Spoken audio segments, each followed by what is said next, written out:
નમસ્કાર વિદ્યાર્થી મિત્રો, આજે આપણે ગુજરાતી વિષયની અંદર વ્યાકરણનો એક ટોપિક છે વિશેષણ, એમના વિશે થોડુંક ક્વિક રિવિઝન કરવા જઈ રહ્યા છીએ. સૌથી પહેલાં તો વિદ્યાર્થી મિત્રો, ગુજરાતી જે ગ્રામર છે અત્યારે જે તમારે ક્વિક રિવિઝન છે એ આવે છે. ક્વિક રિવિઝનના લેક્ચર અને ક્લાસની અંદર પણ આપણે એના લેક્ચર વિશે ચર્ચા કરીએ છીએ. રિવિઝન છે એ ખાસ કરી અને ગ્રામરના જે ટોપિક્સ છે એ બધા ટોપિક વિશે આપણે રિવિઝન કરીએ છીએ, એમના વિશે થોડીક માહિતી મેળવીએ છીએ. કારણ કે 10મા ધોરણની અંદર આ બધા જે ગ્રામરના ટોપિક છે, વ્યાકરણના જે આ બધા ટોપિક આવે છે એ બધા તમને પુનરાવર્તન થતા હોય તો 10મા ધોરણની અંદર ઉપયોગી થઈ નીવડતા હોય છે. તો ખાસ આ બધા ટોપિક છે એમના વિશે બારીકાઈથી આપણે અવલોકન કરશું, સમજવાનો પ્રયત્ન કરશું. ટોપિકનું નામ છે વિશેષણ. હવે વિશેષણ છે એ કોને કહી શકાય? તો કે ભાઈ આપણે અગાઉ સંજ્ઞા વિશે આપણે માહિતી મેળવી હતી કે ભાઈ સંજ્ઞા એટલે કે નામ અને સંજ્ઞા બંને એક, બરોબર છે. સંજ્ઞા છે એમના વિશે આપણે માહિતી મેળવી હતી. સંજ્ઞા છે એના ટોપિક આપણે સમજાતા. હવે આની અંદર ઘણી વખત આપણને સંજ્ઞા અને વિશેષણ, જો ખાસ યાદ રાખવા જેવી વસ્તુ એ છે સંજ્ઞા અને વિશેષણ, આ બંનેની અંદર આપણને એ તકલીફ પડે છે કે એકબીજામાં કન્વર્ટ થઈ જાય છે એના પેટા પ્રકારો, બરાબર છે. વ્યક્તિવાચક, જાતિવાચક, સમૂહવાચક, ભાવવાચક, દ્રવ્યવાચક, ક્રિયાવાચક, જે કોઈ સંજ્ઞાના પ્રકાર છે એ એકબીજાની સાથે મિક્સ થઈ જતા હોય છે. તો ખાસ યાદ રાખજો, સંજ્ઞા છે અને વિશેષણ છે આ બંને ટોપિક અલગ છે.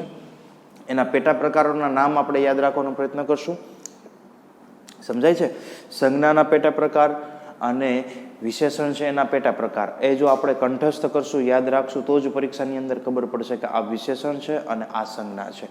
મોટાભાગના વિદ્યાર્થીઓની ભૂલ એ જ થાય છે કે સંજ્ઞાના પેટા પ્રકાર વિશેષણની અંદર આવી જાય, વિશેષણના પેટા પ્રકાર છે એ સંજ્ઞાની અંદર આવી જતા હોય છે.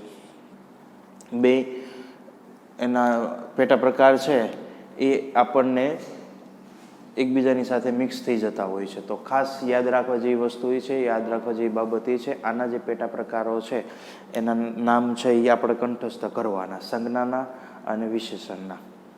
ક્લિયર છે? ઓકે. સૌથી પહેલો પ્રશ્ન છે કે ભાઈ વિશેષણ એટલે શું છે? તો કે ભાઈ વિશેષણ એટલે કે જે નામ કે સંજ્ઞા છે, બરાબર છે, નામ કે સંજ્ઞા ના અર્થમાં વધારો કરવાનું કાર્ય.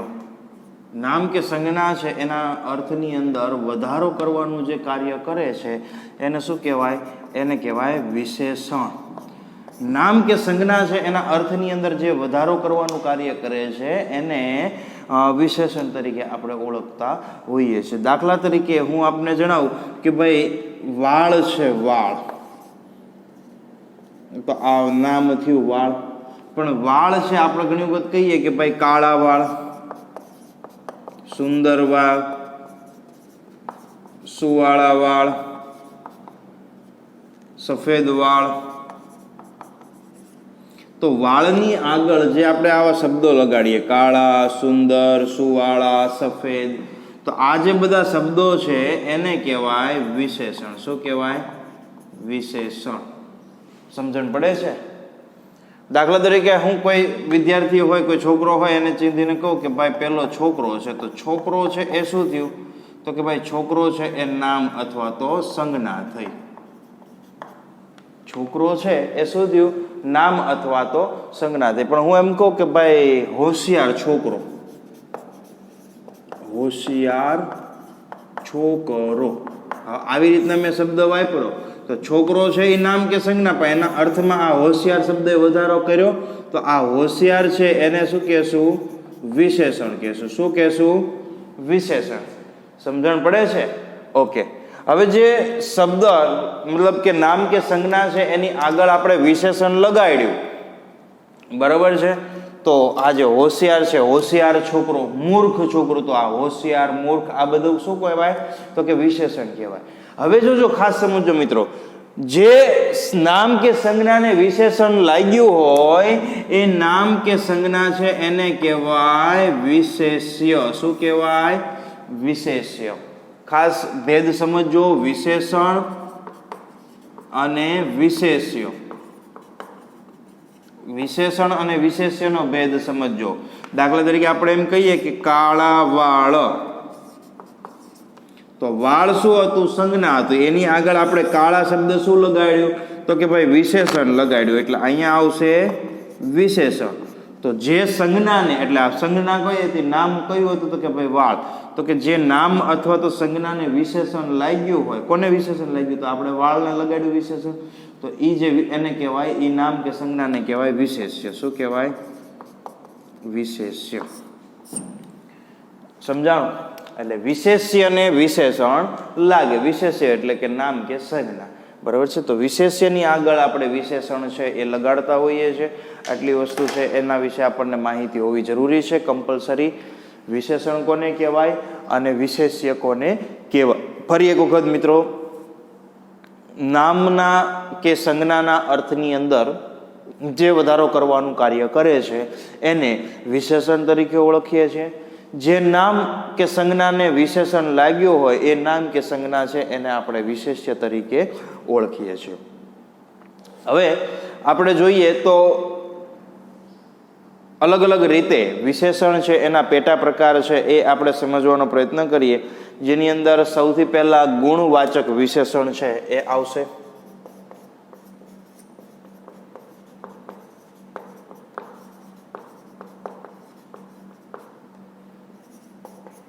ગુણવાચક વિશેષણ. પછી એનો બીજો પ્રકાર છે એ પડશે સંખ્યાવાચક વિશેષણ. બરાબર છે.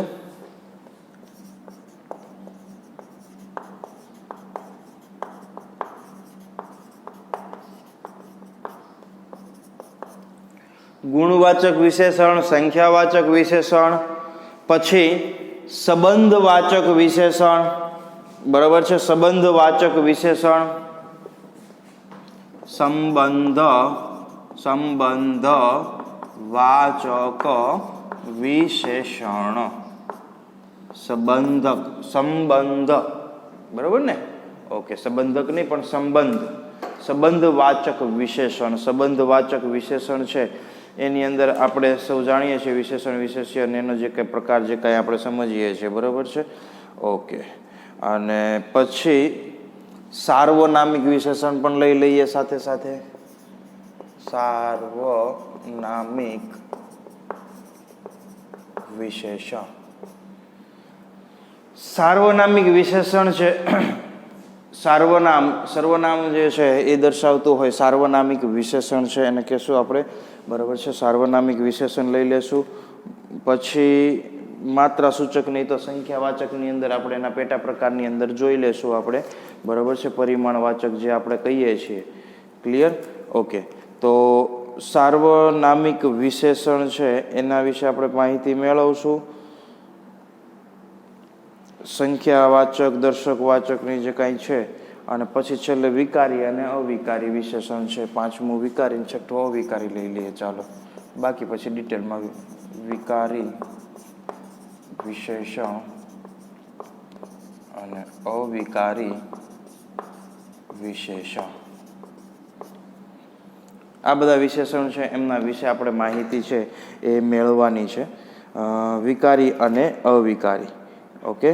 તો માત્રા સૂચક. બરાબર છે. માત્રા સૂચકને એ બધા છે એ સંખ્યાવાચક વિશેષણની અંદર આપણે એનો ઉલ્લેખ કરશું. સૌથી પહેલા ગુણવાચક વિશેષણ.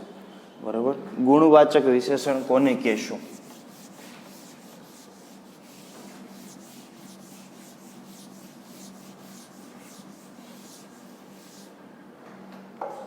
તો કે ભાઈ ગુણવાચક વિશેષણ છે એ નામ એવું ગુણ છે કે જે વિશેષણના સંજ્ઞાના એટલે કે નામ, જે વિશેષણના સંજ્ઞાના એટલે કે વિશેષ્યના આકાર, કદ,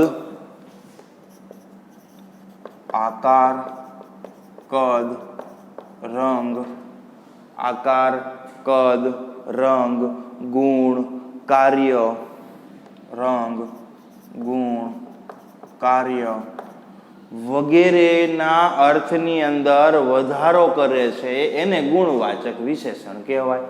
જોજો, સમજો, ખાસ સમજો કે ભાઈ હું એમ કહું કે જે વિશેષણ છે એ સંજ્ઞાનું આકાર હોય, કદ હોય, રંગ હોય, ગુણ હોય કે કાર્યની બાબતમાં એના અર્થમાં વધારો કરવાનું કાર્ય કરે છે. દાખલા તરીકે હું એમ કહું કે ભાઈ ટેબલ, તો નામ કે સંજ્ઞા થઈ, પણ હું એમ કહું કે ગોળ ટેબલ, તો જો આ ગોળ છે એ શું છે? વિશેષણ લાગ્યું. શું લાગ્યું? વિશેષણ લાગ્યું. પણ ગોળ છે એ કેવું છે? આકાર દર્શાવે છે. મારી વાત સમજાય છે? તો એ કયું બનશે? ગુણવાચક વિશેષણ બનશે. ગોળ ટેબલ કહી શકાય. પછી લાંબી બેન્ચ, જો કદની અંદર બેન્ચ છે એ નામ છે, પણ આ લાંબી છે એ વિશેષણ છે. પણ કેવું વિશેષણ લાગ્યું છે? તો કે ભાઈ ગુણવાચક વિશેષણ, કારણ કે એનું કદ દર્શાવે છે. સમજાય છે? કદ દર્શાવે છે. પછી આપણે વાત કરીએ કે ભાઈ દાખલા તરીકે મારી પાસે એક ટોપી છે, પણ કેવી છે? તો કે ભાઈ સફેદ છે, તો સફેદ ટોપી. તો ટોપી છે એ નામ સંજ્ઞા છે, પણ સફેદ છે એ શું દર્શાવે છે? વિશેષણ દેખાડે છે. પણ વિશેષણ બરોબર છે, પણ કયું વિશેષણ દેખાડે છે? તો કે રંગ સૂચવે છે. આ શું સૂચવે છે? કદ સૂચવે છે. આ શું સૂચવે છે? આકાર સૂચવે છે. શું સૂચવે છે? આકાર. ખ્યાલ આવે છે? રંગ, કદ, આકાર. પછી દાખલા તરીકે હમણાં જ આપણે વાત કરી છોકરાની, કે ભાઈ છોકરો છે, પહેલો છોકરો છે, તો છોકરો છે એ નામ સંજ્ઞા થયું, પણ એની આગળ આપણે શબ્દ લગાડ્યું કે ભાઈ હોશિયાર, તો હોશિયાર શબ્દ છે એ વિશેષણ આપણે એની અંદર લગાડ્યું. બરોબર છે, પણ કેવું વિશેષણ કહેશું એની અંદર?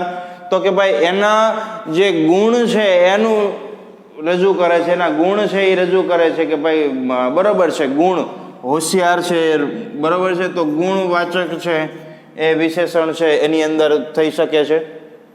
ત્યાર પછી કદાચ આપણે એનું કાર્યની અંદર, એના ગુણની અંદર વાત કરીએ, બરોબર છે, તો આવા બધા પ્રકાર છે એ પડતા હોય છે. ફરી એક વખત કે ભાઈ ગુણવાચક વિશેષણ એટલે શું? જો આ બધા ટોપિક છે અગાઉ આપણે થઈ ચૂક્યા છે, અને ક્વિક રિવિઝન હોય એટલે હું તમને ઝડપથી ખાલી રિવિઝન કરાવવાનો પ્રયત્ન કરું છું. બરોબર છે? જેવી રીતે પહેલાં અગાઉ આપણે જે ટોપિક લીધા હતા ને, એક લેક્ચરમાં એકાદો ટોપિક આપણે એકાદું વિશેષણ સમજાવ્યું હોય કે બે વિશેષણ સમજાવ્યું હોય, એવી રીતના ધીમે ધીમે નહીં થઈ શકે, કારણ કે ઘણા બધા ટોપિક છે એનું એકસાથે રિવિઝન કરવાનું હોય. ખ્યાલ આવે છે?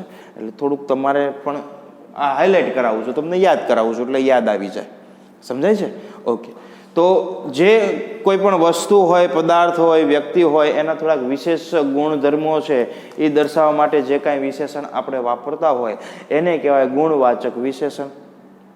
હવે એ જે ગુણવાચક વિશેષણ છે એની અંદર આપણે સૌ જાણીએ છીએ કે ભાઈ ગુણવાચક વિશેષણની અંદર એનો આકાર હોય છે, કદ હોય છે, રંગ હોય છે, ગુણ હોય છે, કાર્ય હોય છે. આ બધું છે એ દર્શાવવાનું કાર્ય કરતું હોય છે. હવે કદાચ જો આપણે રંગ દર્શાવીએ, દાખલા તરીકે તે લાલ મરચું છે, મરચું છે નામ છે, પણ એની આગળ આપણે શબ્દ લખ્યો લાલ, તો એ રંગવાચક થઈ જાય, રંગ દર્શાવે છે. સમજાય છે? રંગવાચક વિશેષણ થઈ જાય. હવે હું એમ કહું કે ભાઈ દાખલા તરીકે લીમડો કડવો, તો એ જે કડવું છે, બરોબર છે, હું એમ કહું કે ભાઈ ગોળ વિના મોળો કંસાર, તો મોળો શબ્દ આપણે લખ્યો તો એ શું થયું? સ્વાદ વાળું થયું. સમજાય છે મારી વાત? તો સ્વાદવાચક વિશેષણ બની જાય. એના પેટા પ્રકાર ટૂંકમાં ગુણવાચકમાં જ આવે. રંગ, સ્વાદ, બરોબર છે, રંગ આવી જાય, સ્વાદ આવી જાય, આકાર આવી જાય, કદ આવી જાય, ગુણ આવી જાય, કાર્ય આવી જાય. આ બધું એની અંદર આવી જાય. હવે આકારની અંદર લાંબી દિવાલ, ગોળ બગીચા, આ બધા જે શબ્દો કરે, લાંબુ, ગોળ, એ બધું એના જે આકાર છે એ આકારની અંદર આવી જતું હોય છે. સમજાય છે? હવે આપણને આવો વિશેષણ છે એ આપી દીધા હોય, અને વિશેષણ છે એ આપણને કદાચ ઓળખવાનું કે વાક્ય આપ્યું હોય, અને વાક્યની અંદરથી આપણને વિશેષણ ઓળખવાનું કે પરીક્ષાની અંદર કઈ રીતે પૂછાઈ શકે છે? તો કે ભાઈ વાક્ય આપ્યું હોય અને વાક્ય છે એના ઉપરથી આપણે વિશેષણ છે એ શોધવાનું હોય છે. દાખલા તરીકે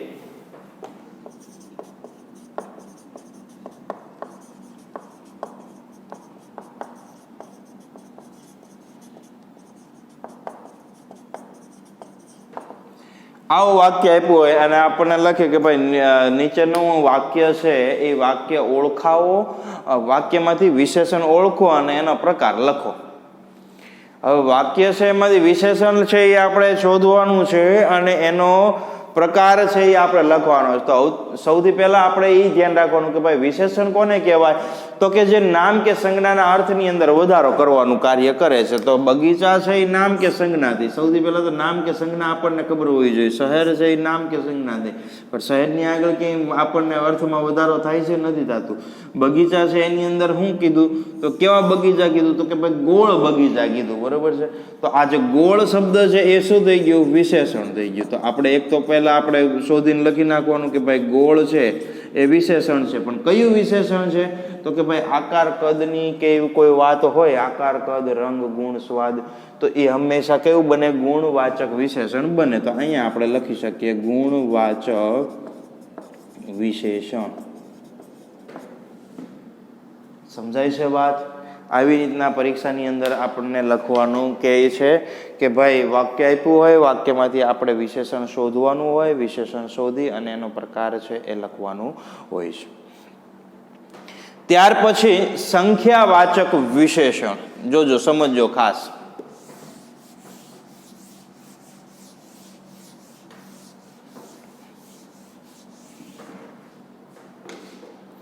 સંખ્યાવાચક વિશેષણ. બરોબર છે. હવે સંખ્યાવાચક વિશેષણ છે એ શું છે? દર્શાવે છે. તો કે ભાઈ સંખ્યા દર્શાવે. એટલો આપણને તો આઈડિયા આવી ગયો કે ભાઈ સંખ્યા છે એ દર્શાવે છે. હવે જો એ સંખ્યા દર્શાવે છે એમાં ઘણી સંખ્યા અધૂરી હોય, ઘણી પૂર્ણ હોય, ઘણી ક્રમિક હોય. તો આવી રીતના દર્શાવે. હવે દાખલા તરીકે આપણે વાત કરીએ કે ભાઈ સંખ્યા હોય તો એમાં પહેલું આવે પૂર્ણ સંખ્યાવાચક, કે જે પૂર્ણ સંખ્યા દર્શાવતા હોય. બરોબર છે. પૂર્ણ સંખ્યાવાચક વિશેષણ. પછી શું આવે? તો કે એક ક્રમિક સંખ્યા છે એ સૂચવતા હોય તો ક્રમિક સંખ્યાવાચક.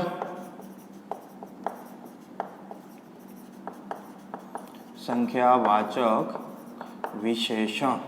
ક્રમિક સંખ્યાવાચક વિશેષણ. હવે ઘણી વખત છે એ ક્રમિક નહીં પણ માત્રા સૂચવતા હોય, માત્રા આધારિત. બરોબર છે. તો એને માત્રા સૂચક વિશેષણ કહેવાય.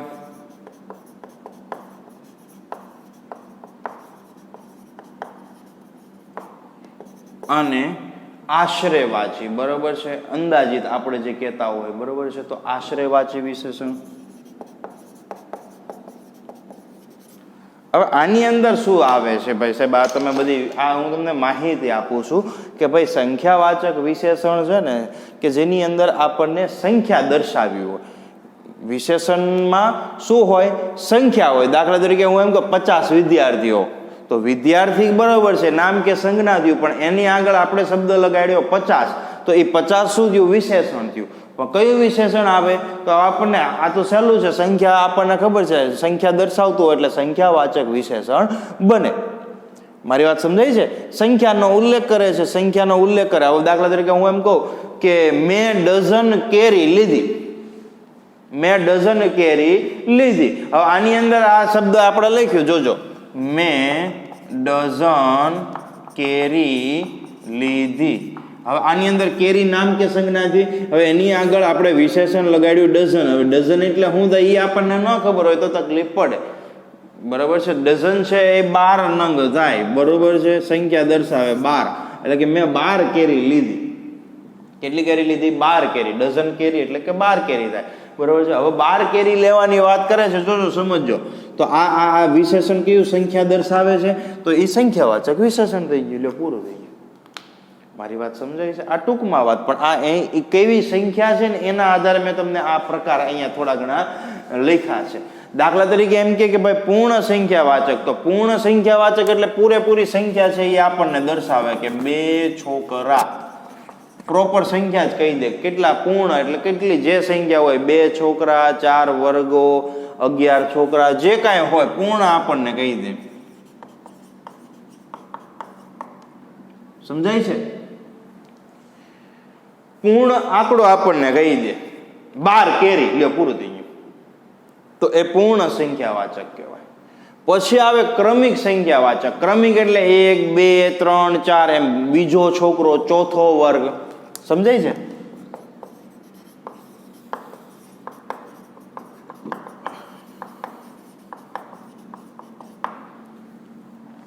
ક્રમિક, બીજો, ત્રીજો, ચોથો, પાંચમો, છઠ્ઠો, સાતમો, આઠમું, નવમું, ફર્સ્ટ, સેકન્ડ, થર્ડ, ફોર્થ, એને આપણે નથી કહેતા એ અર્થની અંદર. પહેલો છોકરો, બીજો છોકરો, ત્રીજો છોકરો, ચોથો છોકરો, બરાબર છે, એ અર્થની અંદર આપણે કહેતા હોય છે. મારો નોકિયા છે, નોકિયા મારો પહેલો મોબાઈલ હતો, તો પહેલો, મારી વાત સમજાય છે? તો આ ક્રમિક વાચક. પછી આવે માત્રા. માત્રા છે એ સૂચવતું હોય. માત્રા સૂચવે એટલે તો ભાઈ દાખલા તરીકે હું એમ કહું કે ભાઈ થોડું પાણી છે, પાણી છે પણ કેટલું છે? થોડું.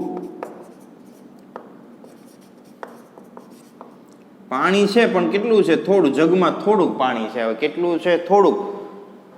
બરોબર છે. પછી તો કે ભાઈ રંગ છે એ કેરો છે, તો કે ભાઈ ઘેરો રંગ છે, ઘાટો, એમ ઘેરો રંગ છે. માત્રા સૂચવે કે ભાઈ રંગની માત્રા કેવી છે? તો કે ભાઈ ઘાટી છે. તો સાહેબ આશરેવાચી, તો આશરેવાચીમાં લગભગ, આશરે, અંદાજિત જે આપણે કહીએ ને, લગભગ, આશરે 50 વિદ્યાર્થી હતા, લગભગ 30 વિદ્યાર્થી હતા, આપણે નથી કહેતા. તો એ આશરેવાચી વિશેષણની અંદર આવે. પણ આ બધા વિશેષણ આ તો તમને સમજાય એટલા માટે, બાકી આ બધું શું છે? સંખ્યા છે. સંખ્યાવાચક વિશેષણની અંદર આવે છે. બરાબર છે? સંખ્યાવાચક વિશેષણની અંદર આવે. દાખલા તરીકે આ ત્રણેય પાત્રો નાટકના નથી. વાક્ય આપ્યું હોય આ ત્રણેય પાત્રો નાટકના નથી, તો ત્રણેય છે એ શું થઈ ગયું? તો કે ભાઈ સંખ્યાવાચક વિશેષણ થઈ ગયું. નાટક છે એની આગળ વિશેષણ લાગ્યું ત્રણેય, તો વિશેષણ લાગે છે એટલે એને કહેશું આપણે સંખ્યાવાચક વિશેષણ. ઓકે, હવે મિત્રો આપણે વાત કરીએ કે ભાઈ સંબંધવાચક વિશેષણ. હવે ઘણી વખત આપણને છે ને સંબંધવાચક વિશેષણ છે એની અંદર ખ્યાલ ન આવતો હોય. સંબંધવાચક વિશેષણ શું છે? તો કે ભાઈ સંબંધ છે એ દર્શાવવાનું કાર્ય છે એ સંબંધવાચક વિશેષણ છે એ પોતે કરતા હોય છે. સંબંધવાચક વિશેષણ, દાખલા તરીકે હું એમ કહું કે ભાઈ બીડી છે એનું ઠૂઠું, બરાબર છે, બીડીનું ઠૂઠું.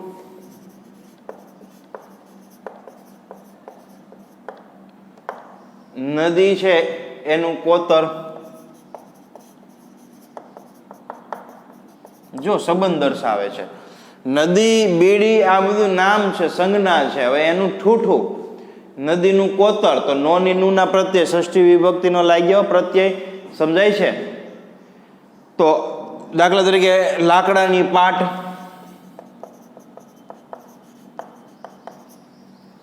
લાકડાની પાટ, સુખ દુઃખની વાત. તો જ્યારે પણ આપણે કહીએ કે ભાઈ સંબંધવાચક વિશેષણ છે એ ખરેખર શું હોય છે? સંજ્ઞા હોય છે. શું હોય છે? સંજ્ઞા.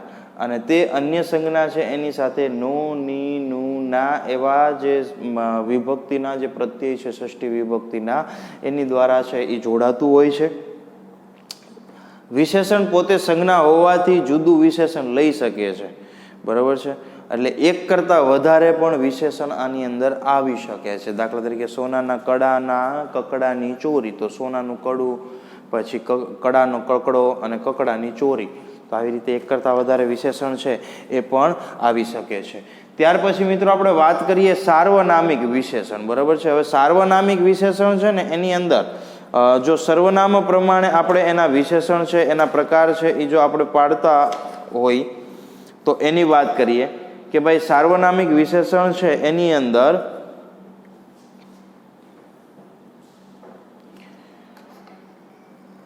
સર્વનામ કયા કયા છે? તો કે ભાઈ મારું, તારું, તેનું. જો સર્વનામની વાત કરીએ ને તો સર્વનામની અંદર મારું છે, મારું. હવે આ મારું શબ્દ છે એ કયો શબ્દ છે? તો કે ભાઈ પ્રથમ પુરુષ એકવચનનો. તો પ્રથમ પુરુષ બહુવચનનો શું થશે? અમારું અથવા તો આપણું. મારું, અમારું અથવા તો આપણું. બરોબર છે? એવી રીતે તારું તો તમારું, તારું તો તમારું. પછી ત્રીજો પુરુષ એકવચનમાં તેનું. શું આવશે? તેનું.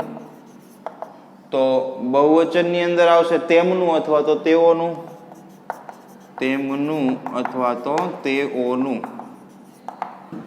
તેમનું અથવા તો તેઓનું, બરાબર છે. આ બધા સાર્વનામિક વિશેષણો છે, સર્વનામ છે એ દર્શાવતા હોય છે, સાર્વનામિક વિશેષણો કહેવાય, બરાબર છે. હવે જો દાખલા તરીકે હું ઘણી વખત કહું છું ને કે ભાઈ સાર્વનામિક વિશેષણો છે કે ભાઈ સર્વનામ તરીકે આવતું પદ છે કે જે અર્થની અંદર વધારો કરવાનું કાર્ય કરે છે, આને સાર્વનામિક વિશેષણ કહેવાય.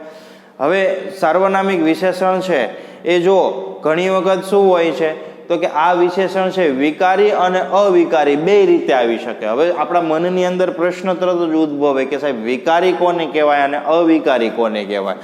તો કે ભાઈ વિકારી વિશેષણ એટલે શું?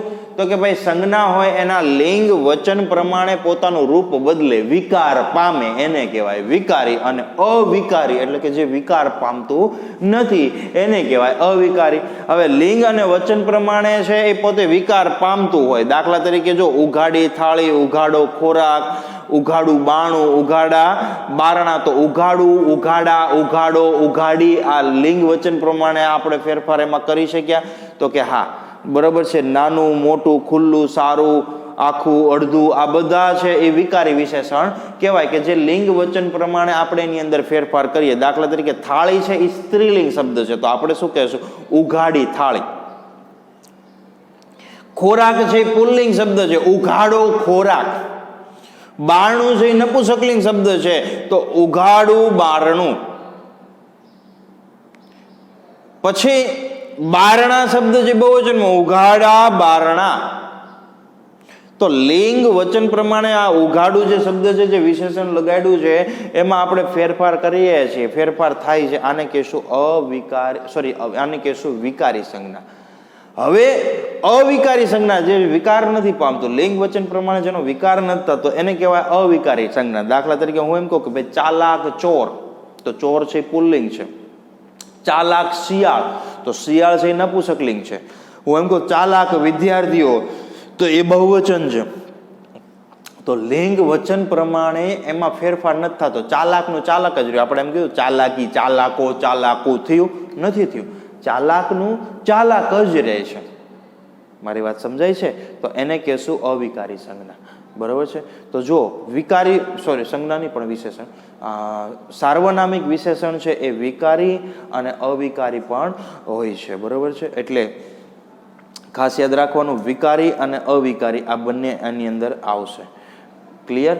ઓકે. હવે ઘણી વખત છે એ સાર્વનામિક વિશેષણ છે એની અંદર આપણને બીજા પેટા પ્રકારો છે એ સાર્વનામિક વિશેષણની અંદર આપ્યા હોય છે કે દાખલા તરીકે દર્શક વિશેષણ. દર્શક વિશેષણ એટલે કે દર્શાવે, આ તે પેલું, આવા અર્થની અંદર કે ભાઈ પેલું અનાજથી ભરેલું ખેતર છે, બરાબર છે, તો પેલું દર્શાવ્યું, બરાબર છે. તો આ દર્શક વાચક વિશેષણ કહી શકાય, એની અંદર સાર્વનામિક વિશેષણની અંદર જ આવે. પછી આવે પ્રશ્નવાચક કે ભાઈ કયો માણસ છે એ સૌથી વધુ પરિશ્રમ કરે છે, કયો માણસ વધુ પરિશ્રમ કરે છે, તો માણસની આગળ આપણે કયો શબ્દ લગાડ્યું, બરાબર છે, તો એ પુરુષવાચક વિશેષણ છે એની અંદર આવી શકે છે. ત્યાર પછી સાપેક્ષ વિશેષણ છે, બરાબર છે. તો સાપેક્ષ વિશેષણ છે એની અંદર શું આવશે? તો કે ભાઈ સાપેક્ષ વિશેષણ છે એની અંદર આપણે અમુક શબ્દો છે એ સાપેક્ષ છે એ કરતા હોઈએ છીએ. દાખલા તરીકે જેવા બી વાવશો તેવા ફળ મેળવશો, તો જેવા તેવા આ આપણે વિશેષણ એની અંદર લગાડ્યું છે, બરાબર છે. જેવો સંગ તેવો રંગ, તો જેવો અને તેવો, જેવો સંગ તેવો રંગ, તો જેવો તેવો શબ્દ છે આપણે લગાડ્યું. તો આ સાપેક્ષ વિશેષણની અંદર આવશે. પછીનો એક પ્રકાર છે મિત્રો આવે છે વિકારી અને અવિકારી. એના પછી આપણે માહિતી આપણે મેળવી કે ભાઈ વિકારી વિશેષણ કોને કહેવાય અને અવિકારી વિશેષણ કોને કહેવાય. તો વિકારી વિશેષણ એટલે લિંગ વચન પ્રમાણે લખી દો એટલે ખ્યાલ આવે.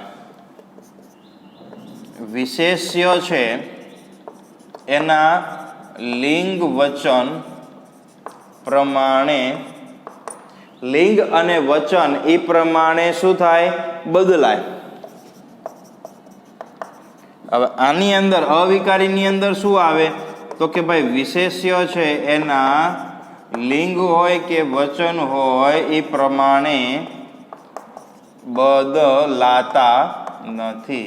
લિંગ અને વચન પ્રમાણે બદલાતા નથી. આપણે વાત કરી કે ભાઈ હું એમ કહું કે ભાઈ કાળા વાળ, કાળો શર્ટ, કાળી સાડી, કાળું મકાન, મોટો છોકરો, મોટી છોકરી, મોટું મકાન, મોટા લોકો. જોયું તમે? લિંગ અને વચન પ્રમાણે એમાં ફેરફાર કર્યો આપણે. મોટો, મોટી, મોટું, મોટા, કાળો, કાળી, કાળું, કાળા, થયો ફેરફાર. હવે અવિકારીની અંદર શું હોય છે કે ભાઈ વિશેષ્ય છે એ લિંગ વચન પ્રમાણે એમાં કોઈ ફેરફાર છે એ થતો નથી. દાખલા તરીકે હું એમ કહું કે ભાઈ સફેદ સાડી, સફેદ વાળ, સફેદ મકાન, કાંઈ ફેરફાર ન થયો.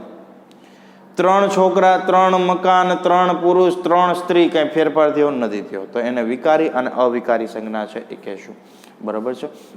હવે ઘણી વખત આપણને છે ને આ જે સંખ્યાવાચક વિશેષણ છે, સંખ્યાવાચક વિશેષણની અંદર એક પ્રકાર આવે છે પરિમાણવાચક વિશેષણ. બરાબર છે. પરિમાણવાચક વિશેષણ એટલે કે માત્રા સૂચક વિશેષણ. પરિમાણ એટલે કે માત્રા દર્શાવે, જથ્થો દર્શાવે. આપણે હમણાં અગાઉ વાત કરીને કે ભાઈ જથ્થો છે એ દર્શાવતા હોય, પરિમાણ દર્શાવતા હોય. પરિમાણ એટલે શું થાય? તો કે ભાઈ જથ્થો થાય. બરાબર છે. તો ચોક્કસ પરિમાણ છે એ આપણને દર્શાવતા હોય. બરાબર છે. મને થોડા ફળ આપો. થોડા એટલે ખૂબ, થોડા, તદ્દન, અંત્ય, અત્યંત, થોડું, આ બધું જે આપણે કહીએ છીએ. બરાબર છે. તો એને કહેશું પરિમાણવાચક એટલે કે માત્રા સૂચવતા હોય છે.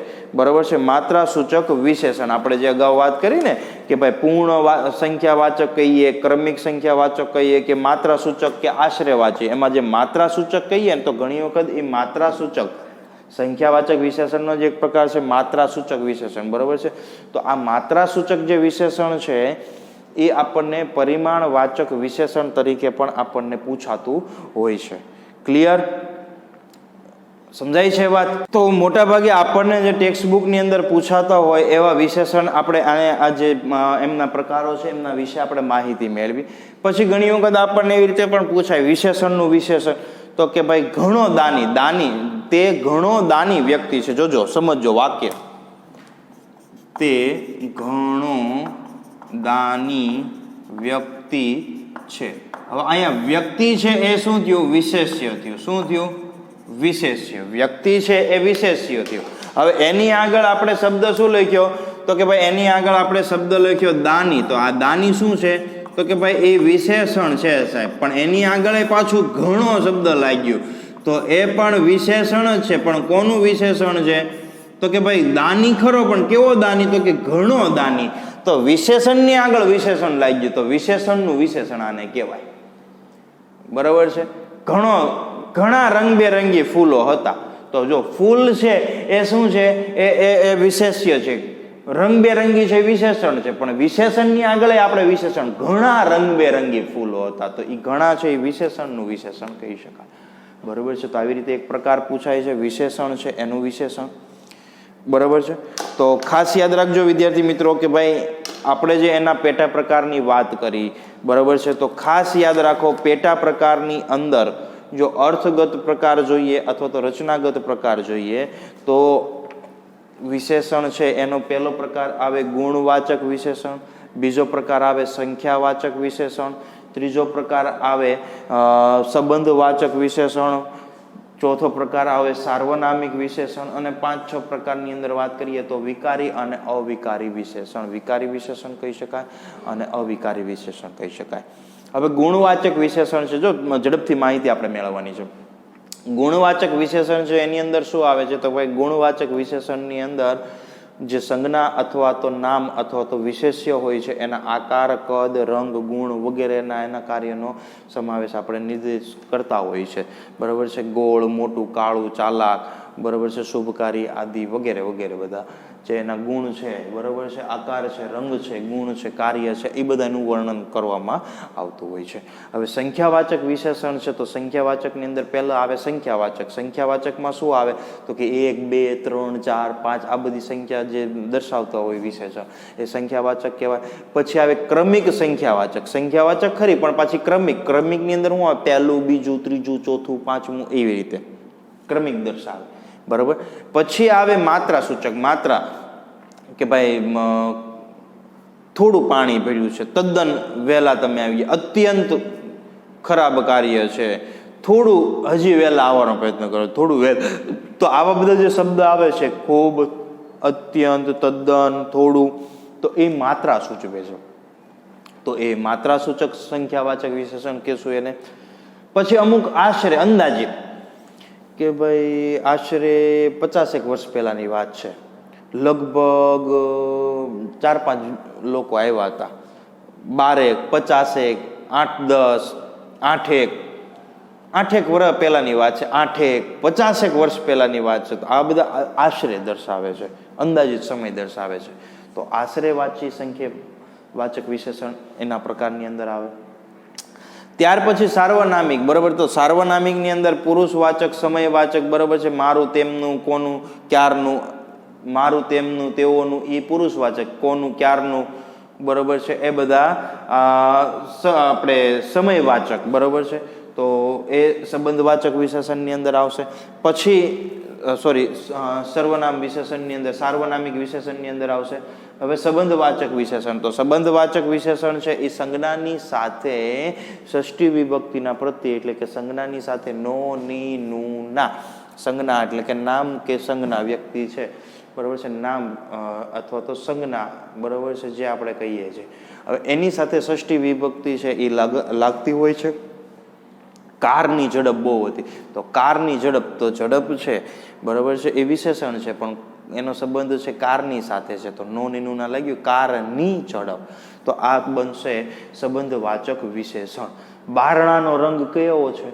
તો બારણાનો રંગ, તો નો પ્રત્યે લાગ્યો, બારણાનો રંગ છે એ વિશેષણ છે, પણ બારણાનો તો નો પ્રત્યે લાગ્યો, તો એ સંબંધવાચક વિશેષણ થશે.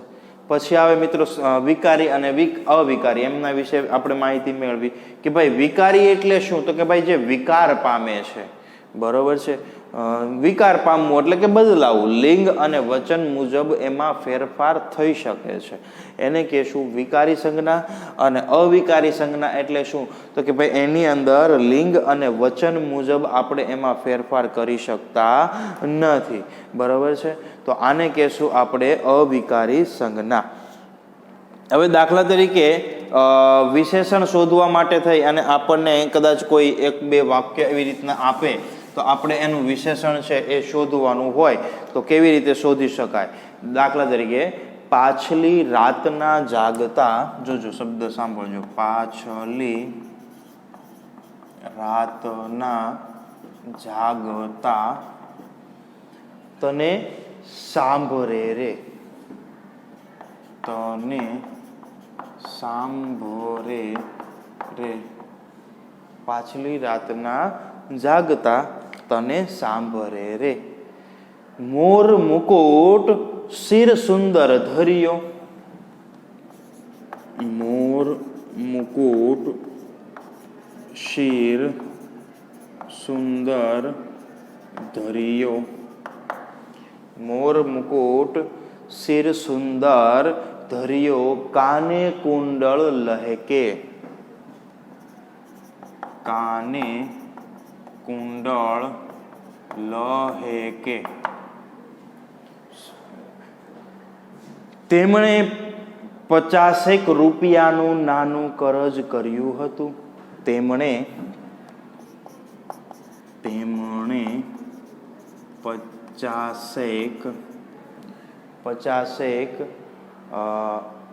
અથવા તો 25 કરો તો બી ચાલે, 50 કરો તો બી ચાલે, આપણે 50 રાખીએ. ચાલો, 50 રૂપિયાનું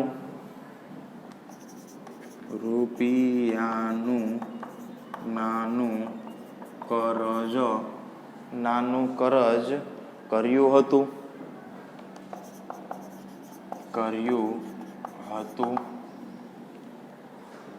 હવે જો આગગાડીના ડબ્બામાં ઘણી બીડીઓ ફૂંકાતી હતી. આગગાડીના ડબ્બામાં ઘણી બીડીઓ ફૂંકાતી હતી. આગગાડીના ડબ્બામાં ઘણી બીડીઓ ફૂંકાતી હતી. હવે જો આવા થોડા ઘણા વાક્ય આપણને આપી દે, પરીક્ષાની અંદર આવી રીતના વાક્ય આપ્યા હોય, ઉપર શું લખે કે ભાઈ વિશેષણ શોધો, બરોબર છે, અને એનો જે કાંઈ પ્રકાર આવતો હોય છે એ આપણે લખવાનો થતો હોય છે. હવે જો આની અંદર વિશેષણ આપણે શોધીએ તો સૌથી પહેલી જે વાત કરીએ તો આની અંદર પહેલું જે છે, બરોબર છે, પાછલી રાતના જાગતા તને સાંભળે રે. તો આની અંદર શું વિશેષણ આવશે તો કે ભાઈ જો રાત સંજ્ઞા છે પણ એની આગળ આપણે લખ્યું પાછલી રાત, તો પાછલી શબ્દ છે એ શું થયું? વિશેષણ થયું. સમજાય છે? મોર મુકુટ શિર સુંદર ધરિયો, તો સુંદર શબ્દ છે એ આની અંદર વિશેષણ બનશે. તેમણે 50 રૂપિયાનું નાનું કરજ છે એ કર્યું હતું, તો કે ભાઈ 50 રૂપિયા છે, બરોબર છે. જો આમાં બે બની શકે, 50 અને રૂપિયાનું, બરોબર છે, તો આ બંને એની અંદર વિશેષણની અંદર આવી શકે, 50 રૂપિયાનું, બરોબર છે. હવે એમાં નાનું છે એ પણ વિશેષણની અંદર આવી જાય, નાનું કરજ. એમ કરજ કર્યું હતું પણ કેવું કરજ હતું તો કે ભાઈ નાનું કરજ હતું, તો એ પણ આવી શકે, બરોબર છે. પછી આગગાડીની અંદર આપણે એમ વાત કરીએ કે ભાઈ ઘણી બધી બીડીઓ છે એ ફૂંકાતી હતી, બરોબર છે, તો એની અંદર છે એ શબ્દ શું આવશે? બીડી છે એ વિશેષણ, તો કે ભાઈ કેવી બીડીઓ? ઘણી બીડીઓ છે એ ફૂંકાતી હતી. તો આવી રીતના આપણે વિશેષણ છે એને ઓળખતા શીખી જઈએ. વિશેષણ ઓળખીએ પછી એના પ્રકાર મુજબ જો એમાં આપણને ખબર પડી જાય કે કયું વિશેષણ થાય છે. દાખલા તરીકે હું એમ કહું કે ભાઈ સુંદર છે, તો સુંદર કયું વિશેષણ છે? તો કે ભાઈ સુંદર છે એ એનો ગુણ દર્શાવે છે, ગુણ દર્શાવે છે એટલે ગુણવાચક વિશેષણ બનતું હોય છે. સમજાય છે? તો એના પ્રકાર છે એ આપણે સમજવાના જરૂર. દાખલા તરીકે મહાશુભકારી રૂપ છે, તો એમાં મહાશુભકારી છે કયું વિશેષણ? કેવું? તો કે ભાઈ ગુણ દર્શાવે છે એટલે ગુણવાચક થયું.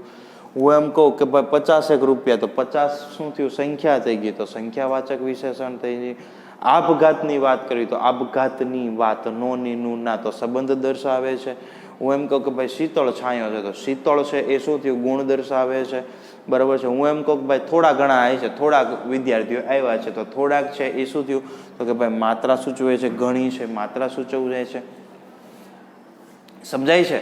તો આવી રીતના આપણે વિશેષણ છે અને વિશેષ્ય છે એના આધારે આપણે વિશેષણ છે એમના વિશે માહિતી થોડી ઘણી મેળવી, બરાબર છે.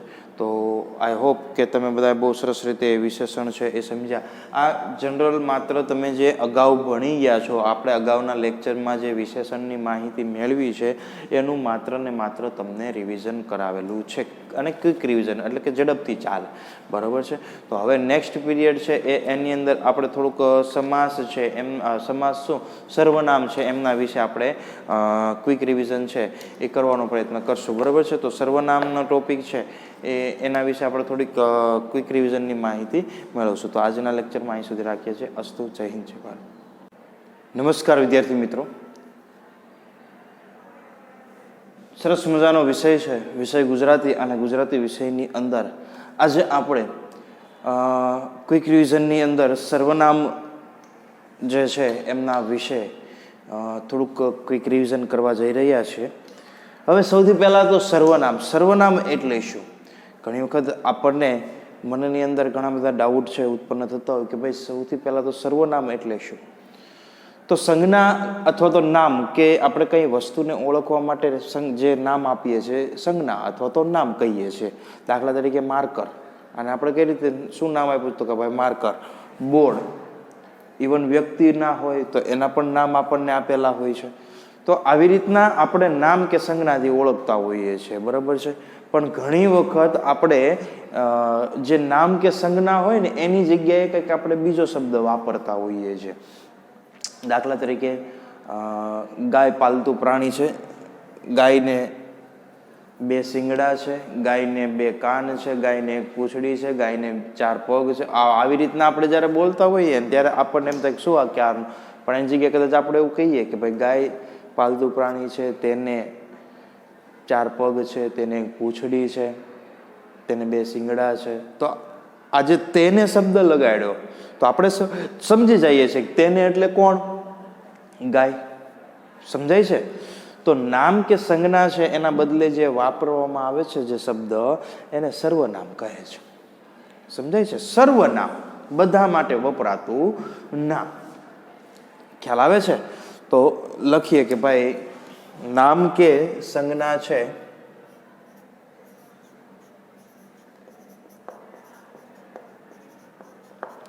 નામ અથવા તો સંજ્ઞા એના બદલે જ્યારે આપણે વાપરવામાં જે શબ્દ આવે છે, બરોબર છે, નામ કે સંજ્ઞા ના બદલે વપરાતા શબ્દને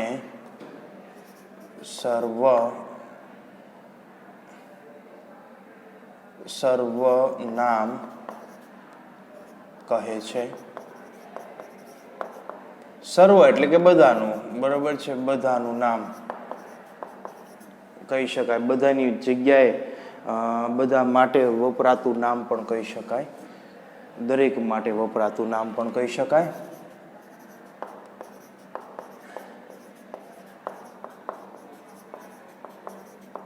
એવું નામ કે જે દરેક માટે વાપરવામાં આવતું હોય છે, બરાબર છે. તો એને આપણે સર્વનામ કે સર્વનામથી વાક્ય છે એ ટૂંકું થઈ જતું હોય છે અને સરળ બની જતું હોય છે. હમણાં જ આપણે વાત કરી કે ભાઈ ગાયની વાત કરી હતી કે ગાયને 4 પગ, ગાયને 1 પૂંછડી, ગાયને 2 શિંગડા, ગાયને 2. હવે એની જગ્યાએ ગાયની જગ્યાએ આપણે પેલી એક વખત બરોબર છે ગાય વાપર્યું, પણ પછી એની જગ્યાએ આપણે બીજું સર્વનામ વાપરીએ કે ભાઈ તેનું તેમનું, એ અર્થની અંદર જ્યારે વાપરતા હોય તો એ વાક્ય છે ટૂંકું અને સરળ થઈ જતું હોય છે. દાખલા તરીકે રામ અને લક્ષ્મણ છે વનમાં ગયા. રામ અને લક્ષ્મણે વનની અંદર કુટીર બાંધીને રહ્યા. રામ અને લક્ષ્મણે વનની અંદર ઘણા બધા રાક્ષસોનો સંહાર કર્યો.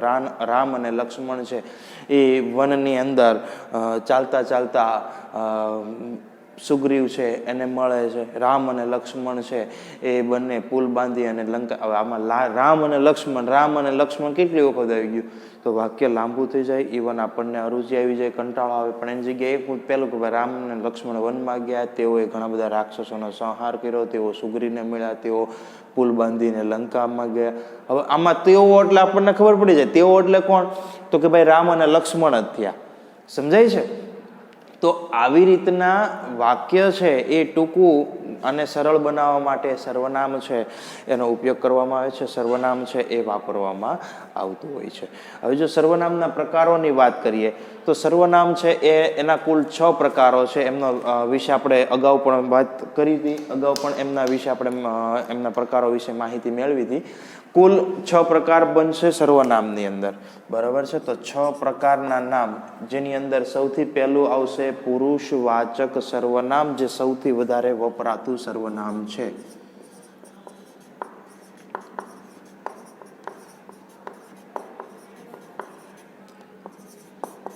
જો મિત્રો એક વસ્તુ ખાસ યાદ રાખજો, સંજ્ઞા, વિશેષણ અને સર્વનામ આ ત્રણેય ટોપિક છે એ અલગ છે, એના પેટા પ્રકાર અલગ છે. એ ત્રણેયના પેટા પ્રકાર છે એકબીજાની સાથે મિક્સ ન થઈ જાય. આપણે એવું કંઈક કરવાનું કે માત્ર આપણે બીજું વધારે ન કરીએ તો કાંઈ નહીં, પણ સંજ્ઞા, વિશેષણ અને સર્વનામ એ ત્રણેયના પેટા પ્રકાર છે. સંજ્ઞા એની વ્યાખ્યા, વિશેષણ એની વ્યાખ્યા, સર્વનામ એની વ્યાખ્યા અને નીચે એના પેટા પ્રકારો. આટલી વસ્તુ એક પેજમાં લખી અને ક્યાંક આપણે જ્યાં રીડિંગ રૂમ હોય કે હોલ હોય કે બારણું હોય એની પાછળ આપણે જ્યાં લગાડતા હોય ત્યાં રાખવાની નજર સમક્ષ. એટલે જ્યારે આપણે એ જોશું ને એટલે આપણને આઈડિયા આવશે ત્રણેયના પ્રકાર વિશે કે ભાઈ ત્રણેયના પ્રકાર અલગ અલગ છે. મોટાભાગે પરીક્ષાની અંદર સૌથી કન્ફ્યુઝન આમ જ થાય છે, ત્રણેયના પ્રકાર છે એકબીજાની સાથે મિક્સ થઈ જાય એટલે તકલીફ પડે. બાકી આપણને આવડતું જ હોય છે પણ એના પ્રકાર છે એકબીજાની સાથે મિક્સ થઈ જતા હોય છે, બરાબર છે. તો પહેલો પ્રકાર આપણે વાત કરીએ પુરુષવાચક સર્વનામ. પછી બીજો પ્રકાર આવશે દર્શક, દર્શાવે.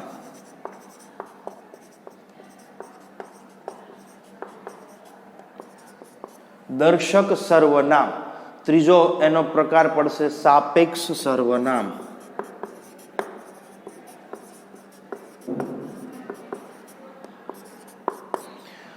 પુરુષવાચક સર્વનામ, દર્શક સર્વનામ, સાપેક્ષ સર્વનામ, પછી પ્રશ્નવાચક સર્વનામ.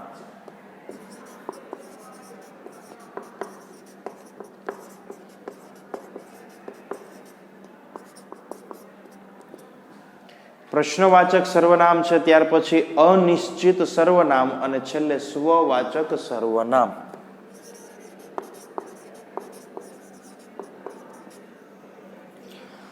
અનિશ્ચિત સર્વનામ અને છઠ્ઠું આવશે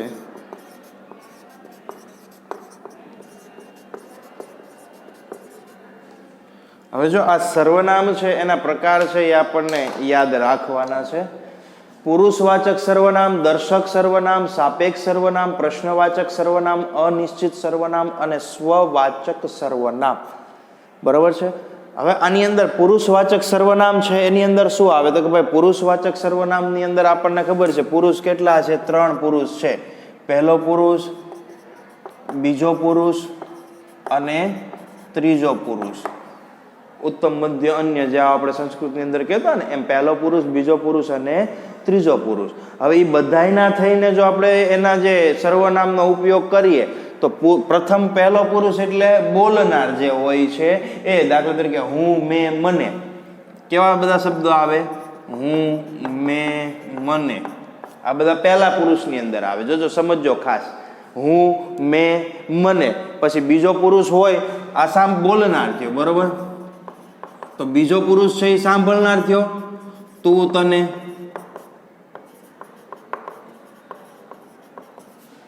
સમજાય છે વાત? બોલનાર થયો, સાંભળનાર તું, તમે, તને, તમે. બરાબર છે? આવી રીતના થઈ શકે. પછી ત્રીજો પુરુષ છે એની અંદર તે, તેઓ, તેઓનું, અન્ય કોઈ પુરુષની વાતો હોય. બરાબર છે? અન્યની વાતો હોય. તે, તેઓ, તેઓનું.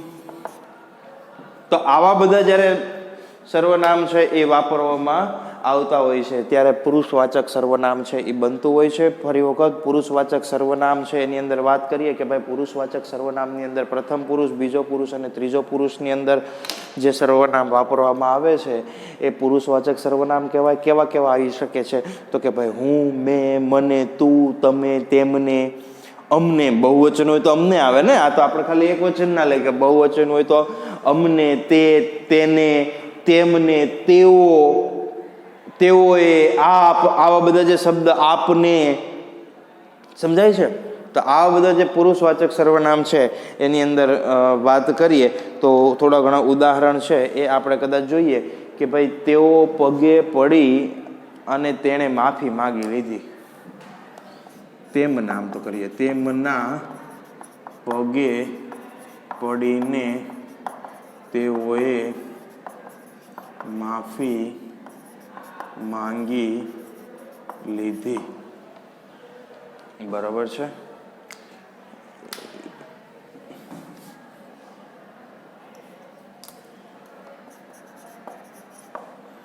હવે આની અંદર છે ને, જોજો, સમજજો ખાસ કે ભાઈ સર્વનામ છે એ આપણે શોધવાનું છે. બરોબર છે? હવે સર્વનામ છે એ શોધીએ. હવે આની અંદર સૌથી પહેલા તો આપણને ખબર હોવી જોઈએ કે ભાઈ આમાં સર્વનામ કયું છે. તેમના પગે પડી અને તેઓએ માફી માગી લીધી. બરોબર છે? તો તેમના પગે પડીને, કોના પગે પડીને, એનું નામ છે એની જગ્યાએ આ શબ્દ વાપરો તેમના. અને કોણે માફી માગી લીધી તો એની જગ્યાએ તેઓએ શબ્દ વાપરો. ખરેખર અહીંયા બે આપણે કહીએ કે ભાઈ રામના પગે પડી અને રાવણે માફી માગી લીધી. હવે આ બે શબ્દ આપણે ઇન્ટરચેન્જ કરીએ. ચાલો વિચારો કે ભાઈ રામના પગે પડી અને રાવણે માફી માગી લીધી. તો આ નામ થઈ ગયું. તો આપણને પ્રોપર માહિતી મળે કે ભાઈ આ રામ છે એના પગે પડી અને રાવણે માફી માગી. સમજાય છે વાત? પણ હવે એ નામની જગ્યાએ સર્વનામનો ઉપયોગ થયો. જુઓ કે ભાઈ તેમના અને તેઓએ. તો આ જે તેમના અને તેઓએ છે એ શું છે? સર્વનામ છે. શું છે? સર્વનામ છે. અને કયું સર્વનામ બને? પુરુષવાચક સર્વનામ. કયું સર્વનામ બનશે? પુરુષવાચક સર્વનામ. ઓકે, સાંભળજો. હું એમ કહું કોઈ વ્યક્તિનું નામ લખું છું રાજ. હાલીને ખોડિયાર મંદિર જાય છે, કંઈક માનતા રાખી છે, શનિવારે હશે તો શનિવારે રાત્રે એ હાલવાનું ચાલુ કરે છે અને ત્યાં રાત્રે આરતીના સમયે ત્યાં ખોડિયાર મંદિર પહોંચી જાય છે. તો રાજ છે એ પગપાળા મંદિરે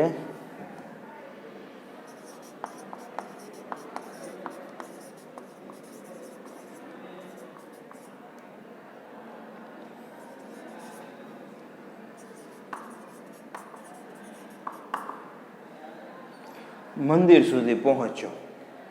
હવે આપણે એમ કહીએ કે ભાઈ સાહેબ આ રાજ છે એ એકલો નહોતો તો કોણ હતું? તો કે ભાઈ એની સાથે ઘણા બધા એના મિત્ર પણ હતા. એટલે આપણે એમ કહીએ કે ભાઈ એ બહુવચનની અંદર વાપરીએ તો તેઓ પગપાળા મંદિર સુધી પહોંચ્યા. બરોબર છે, પહોંચ્યા. એની અંદર રાજ એકલો હતો નહીં સાહેબ, એની યારે એના ઘણા બધા મિત્રો પણ હતા, મિત્ર વર્ગ હતા. એટલે આપણે એવું કીધું કે ભાઈ તેઓ છે એ પગપાળા મંદિર સુધી છે એ પહોંચી ગયા. હાલો, બરોબર છે. પણ કોણ કોણ ગયું હતું? તો કે ભાઈ રાજ અને એના બધા મિત્રો હતા. તો નામની જગ્યાએ આ શબ્દ શું વાપરો આપણે? તો કે એની જગ્યાએ શબ્દ વાપરો તેઓ. સમજાય છે? તો આ તેઓ શબ્દ છે એ તેઓ શબ્દ શું છે? પુરુષવાચક સર્વનામ છે. ખ્યાલ આવે છે? દાખલા તરીકે કોઈકની વાત કરતા હોય કે ભાઈ આખો દિવસ તે નવરો ધૂપ બેસી રહે છે. તો આખો દિવસ છે એ નવરો ધૂપ બની અને બેસી રહે છે. કોણ બેસી રહે છે? તે. જોજો, સમજો. કોઈ વ્યક્તિનું નામ હોય, આપણે કોઈ પ્રોપર વ્યક્તિનું નામ આપી દઈએ, બરોબર છે? કે ભાઈ કોઈ કામ ધંધો ન કરનાર કોઈ વ્યક્તિ છે, આપણે એના વિશે વાત કરીએ કે ભાઈ અજય આખો દિવસ નવરા ધૂપ બેસે છે. અજય આખો દિવસ નવરા ધૂપ છે એ પોતે બેસે છે. નવરા ધૂપ બેસી રહ્યો એટલે કઈ કામ ધંધો ન કરો. હવે આની જગ્યાએ નામ જે વાપર્યું છે, જો અજય આખો દિવસ નવરા ધૂપ બેસે છે. ખ્યાલ આવે છે? અજય આખો દિવસ નવરા ધૂપ બેસે છે. હવે એની જગ્યાએ આપણે તે. ખ્યાલ આવે છે? આ જે અજય છે આખો દિવસ જે નવરા ધૂપ બેસે છે, અજયની જગ્યાએ આપણે કયો શબ્દ વાપર્યો છે? એની જગ્યાએ આપણે તે શબ્દ વાપરીએ. હવે જો તે શબ્દ વાપરશું એટલે શું બનશે કે ભાઈ તે આખો દિવસ નવરા ધૂપ છે એ પોતે બેસી રહે છે. કે આખો દિવસ એ પોતે નવરા બેસી રહે છે, એમ કાંઈ કામ ધંધો કરતો નથી. તો નામની જગ્યાએ આપણે સર્વનામ વાપરવામાં આવ્યું છે. સર્વનામ વાપરું, બરોબર છે. પણ કયું સર્વનામ વાપરું? તો કે પુરુષવાચક સર્વનામ. પહેલો પુરુષ, બીજો પુરુષ અને ત્રીજો પુરુષ. ક્લિયર? ઓકે.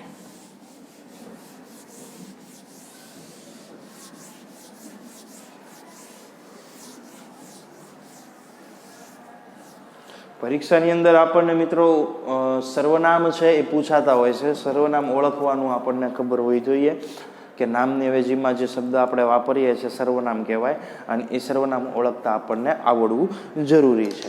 ઓકે, તો હવે વાત કરીએ દર્શક સર્વનામ. હવે ભાઈ દર્શક સર્વનામ એટલે શું? કે જ્યારે કોઈ પણ વ્યક્તિ છે કે પદાર્થ છે એને જ્યારે દર્શાવવાની કામગીરી કરવામાં આવે છે, બતાવવાની કામગીરી કરવામાં આવે છે, એવા સર્વનામને દર્શક સર્વનામ કહે છે. દર્શક એટલે દર્શાવનાર.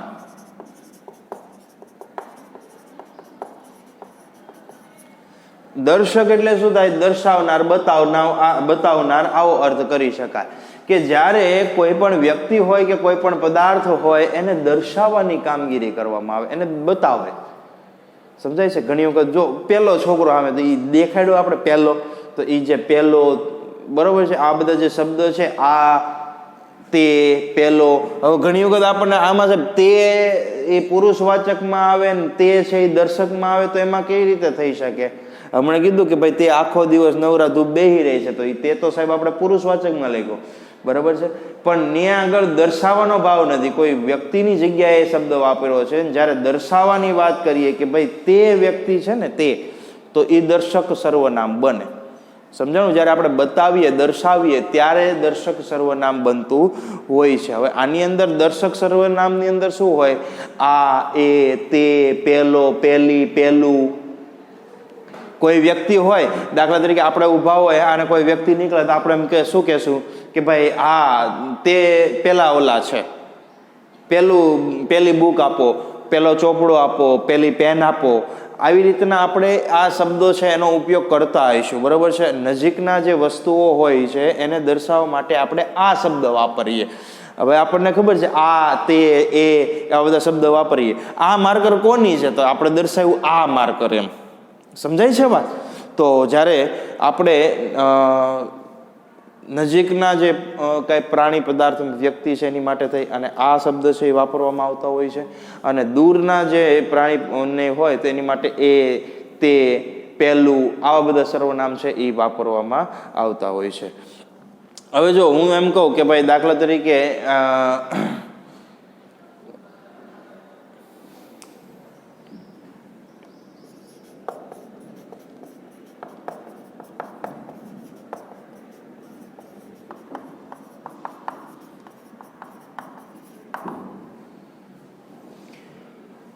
હું એમ કહું કે ભાઈ ચાલુ ક્રિયા કરીએ, આપણે કામ કરી રહ્યા છે, ચાલો આપણે રસ્તામાંથી જઈએ છીએ, રસ્તેથી જતા હોય અને એ રસ્તેથી જઈએ ને એટલે એક બાજુમાં ખેતર આવે છે. ખેતર આવે છે એટલે ખેતરમાં અમુક લોકો છે એ કામ કરતા હોય છે, પાક વાવતા હોય છે, લણતા હોય છે, જે કાંઈક ટૂંકમાં કામગીરી કરતા હોય એ કંઈક કામગીરી કરે છે. હવે કામગીરી કરે છે ને એટલે આપણે, મારી સાથે કોઈ અન્ય વ્યક્તિ હોય એને બતાવીને, એને દર્શાવીને મેં એમ કીધું કે ભાઈ જો પેલા લોકો ખેતરમાં કામ કરે છે, કારણ કે દૂર હતા, જો રહ્યા પહેલા લોકો, પહેલા મેં એને શું કર્યું, દર્શાવ્યા, બતાવ્યા. તો એ જે આ પહેલા શબ્દ જે લાગ્યો એ શું થયું, દર્શક સર્વનામ થયું. સર્વનામ જ છે, આપણને ખબર છે. લોકોની જગ્યાએ આપણે શબ્દ વાપરો પહેલા લોકો, નામની જગ્યાએ શબ્દ શું વાપરો, પહેલા લોકો. પણ એ પહેલા જે શબ્દ છે એ દર્શાવ્યું તો એ દર્શક સર્વનામ છે એ બનતો હોય છે. દાખલા તરીકે આપણે વાર્તા કહીશું પણ કોઈ વાર્તાની આપણને બહુ યાદ ન હોય એટલે આપણે શું કહીએ કે સર તે વાર્તા નહોતી કીધી, તે દિવસે વાર્તા નહોતી કીધી, અથવા તો તે પહેલી વાર્તા કીધી હતી કે નહીં, એ સાહેબ બહુ મજા આવી ગઈ હતી હો વાર્તામાં. તો એની જગ્યાએ આપણે શું નામ આવ્યું, તે અથવા તો પહેલી વાર્તા બહુ પહેલા બહુ મજા આવી ગઈ. પછી ઘણી વખત કોઈ છોકરી કે છોકરો જતો હોય તો એને કે ભાઈ પહેલો છોકરો બહુ હોશિયાર છોકરો છે, પહેલી છોકરી બહુ સુંદર ચિત્ર દોરે છે. તો એને જ્યારે દર્શાવવાની કામગીરી થતી હોય છે ત્યારે દર્શક સર્વનામ છે એ બનતું હોય છે. ખ્યાલ આવે છે? બરાબર છે, ઓકે. આગળ વધીએ. સાપેક્ષ સર્વનામ. સાપેક્ષ સર્વનામ એટલે એકબીજાની અપેક્ષાએ વાપરવામાં આવતા, સ પ્લસ અપેક્ષા, બરાબર છે, એકબીજા છે એની અપેક્ષા એ છે સ પ્લસ અપેક્ષા. સ એટલે કે સાથે અને અપેક્ષા એટલે કે ઈચ્છા. એકબીજાની સાથે જ્યારે એકબીજાની અપેક્ષા, એકબીજાની ઈચ્છાએ જ્યારે સર્વનામ વાપરવામાં આવતા હોય ત્યારે સાપેક્ષ સર્વનામ બને છે. સાપેક્ષ સર્વનામની અંદર મોટાભાગે આપણે શબ્દ જોઈએ, જે તે, જો તો, જેવું તેવું, જેટલું તેટલું, જેવડું તેવડું, જો, જેણે તેણે, જેને તેને, જ્યારે ત્યારે, જેમ તેમ, આ બધા સર્વનામ છે એનો ઉપયોગ કરવામાં આવે છે સાપેક્ષ સર્વનામની અંદર. દાખલા તરીકે જે અફવા ફેલાવે તે દેશદ્રોહી ગણાય. તો જે અને તે સમજાય છે, જે અફવા ફેલાવે તે દેશદ્રોહી, જે ખાડો ખોદે તે પડે. તો જે તે, જેવું વાવશો તેવું લણશો, જેવું તેવું, બરાબર છે કે ભાઈ જે ધૈર્ય ગુમાવતા નથી તે સફળતા ચોક્કસ મેળવે છે. જે તે, તો જ્યારે પણ અપેક્ષા, ઈચ્છા છે એ સાથે રજૂ કરવામાં આવે છે કે ભાઈ જે ખાડો ખોદે ને એ પડે, એમાં ખાડો ખોદવાની વાત છે ને પડવાની વાત છે, બરોબર છે. તો આની અંદર સાપેક્ષની અંદર ફરી એક વખત કેવા કેવા સર્વનામનો ઉપયોગ કરવામાં આવતો હોય છે, જે તે, જેવું તેવું, જે, જો તો, જેટલું તેટલું, જેવડું તેવડું, જેને તેને, જ્યારે ત્યારે, બરાબર છે, જેણે તેણે, આવા બધા જે સર્વનામ છે એનો ઉપયોગ કરવામાં આવતો હોય છે એટલે સાપેક્ષ સર્વનામ છે એ બનતો હોય છે. ત્યારબાદ મિત્રો વાત કરીએ પ્રશ્નવાચક સર્વનામ. ઘણી વખત આપણને નામ જોઈએ એટલે ખબર પડી જ જાય કે ભાઈ આ સર્વનામ છે એ સંજ્ઞાને સ્થાને આવી અને વિધાન વાક્યને પ્રશ્નાર્થની અંદર બનાવી અને ઉપયોગ કરતા હોય છે એટલે પ્રશ્નાર્થ વાક્ય છે પ્રશ્નવાચક સર્વનામ કહે છે. સંજ્ઞાની જગ્યાએ જ્યારે આ સર્વનામ આવે છે ત્યારે એ જે વિધાન વાક્ય હોય છે, વિધાન વાક્ય છે એને કેવા વાક્યમાં ટ્રાન્સલેટ કરી નાખે છે, ફેરવી નાખે છે, તો કે એને પ્રશ્નાર્થ વાક્યની અંદર રૂપાંતર કરી નાખે છે. વિધાન વાક્યનું કેમાં થઈ જાય? પ્રશ્નાર્થમાં. સમજાય છે? ઓકે. દાખલા તરીકે આપણે જોઈએ કે ભાઈ પ્રશ્નવાચક એટલે શું થાય? તો કે ભાઈ પ્રશ્નવાચક એટલે પ્રશ્ન પૂછના, પ્રશ્નવાચક એટલે શું થાય? તો કે જે ભાઈ પ્રશ્ન પૂછનાર છે એ કોણ, કયો, કઈ, ક્યું, શો, શી, શું, કેવું, કેવડું, કેટલું, આ બધા પ્રશ્નવાચક સર્વનામ છે. કોણ સર્વનામ સાધારણ રીતે જીવંત વ્યક્તિ માટે વાપરવામાં આવે. કોણે કર્યું એમ, તો જીવંત વ્યક્તિ હોય ને એની માટે મોટા ભાગે વાપરવામાં આવે છે. અને શું સર્વનામ છે એ જીવજંતુ અને નિર્જીવ વસ્તુ છે એ માટે, એની માટે વાપરવામાં આવતું હોય છે. દાખલા તરીકે આપણે એમ કહ્યું કે ભાઈ આપણી સેના ક્યાં સુધી પહોંચી, તો ક્યાં, બરોબર છે, પ્રશ્નવાચક સર્વનામ થઈ ગયું. ક્યાં સુધી, તો સ્થળની જગ્યાએ પ્રશ્નનું નામ આવી ગયું. બરોબર છે. દીપકને માથા પર બાંધેલો પાટો કેવો લાગે છે, તો હવે માથા ઉપર બાંધેલો પાટો કેવો લાગે છે, પ્રશ્ન થઈ ગયો. સારો લાગે છે, કેવો લાગે છે, પણ એ કેવો શબ્દ છે એ સર્વનામ છે એ દર્શાવે છે. બરોબર છે. દેવશંકર માસ્તરને નોકરી કેમ છોડવી પડી, કેમ છોડવી પડી, શા કારણે છોડવી પડી, તો આમાં કેમ શબ્દ છે એ પ્રશ્નવાચક સર્વનામ થઈ ગયું. તો આવી રીતના સર્વનામ છે. ફરી એક વખત જો સર્વનામની અંદર આપણે યાદ રાખજો કે ભાઈ પ્રશ્નવાચક સર્વનામ એટલે કે ભાઈ પ્રશ્નવાચક એટલે કે પ્રશ્ન પૂછનાર. બરાબર છે. પ્રશ્ન પૂછનાર જે કોઈ પ્રશ્ન છે એ બનાવવામાં આવે છે એવા જે શબ્દો છે સર્વનામ, એના કહેવાય પ્રશ્નવાચક સર્વનામ. દાખલા તરીકે કોણ, કયો, કઈ, કયું, શો, શી, શું, શા, આ, કેટલો, કેટલું, કેવું, આ બધા જે શબ્દો છે એ પ્રશ્નવાચક સર્વનામ છે એ તરીકે ઓળખાય છે. અને પ્રશ્નવાચક સર્વનામ છે એ વાક્યની અંદર કેવી રીતના આવે એમના વિશે આપણે થોડીક માહિતી મેળવી. બરોબર છે. હવે દાખલા તરીકે એક ઉદાહરણ આપું, એના ઉપરથી તમે ઓળખજો. બરોબર છે કે ભાઈ સેતુ બાંધવામાં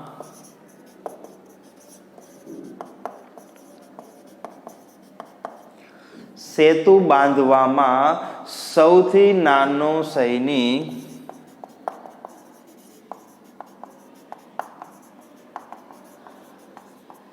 સેતુ બાંધવામાં સૌથી નાનો સૈનિક કોણ હતો? હવે વાક્ય છે એ પ્રશ્નાર્થ બની ગયું. જો હવે આ સેતુ બાંધો એટલે રામ સેતુની વાત છે કે એની અંદર સૌથી બાંધો સેતુ જ્યારે બાંધ્યો ત્યારે સૌથી નાનો સૈનિક કોણ હતું, કે એની અંદર આપણે રામ સેતુ બાંધ્યો એની વાત કરીએ તો આપણને ખબર છે ખિસકોલી પોતે પણ આવે છે સેતુ બાંધવા માટે, પોતે મદદ કરે છે. એ બધી વાતો પણ આપણે જોઈ, સાંભળી. બરોબર છે. તો આની અંદર જો કે ભાઈ સેતુ બાંધવામાં સૌથી નાનો સૈનિક કોણ હતો, તો આ જે કોણ શબ્દ છે એ પ્રશ્નવાચક સર્વનામ તરીકે ઓળખાય છે. ક્લિયર? સમજાય છે? ઓકે. તો આગળ ત્યાર પછીનું સર્વનામ જોઈએ, અનિશ્ચિત સર્વનામ. ઓકે.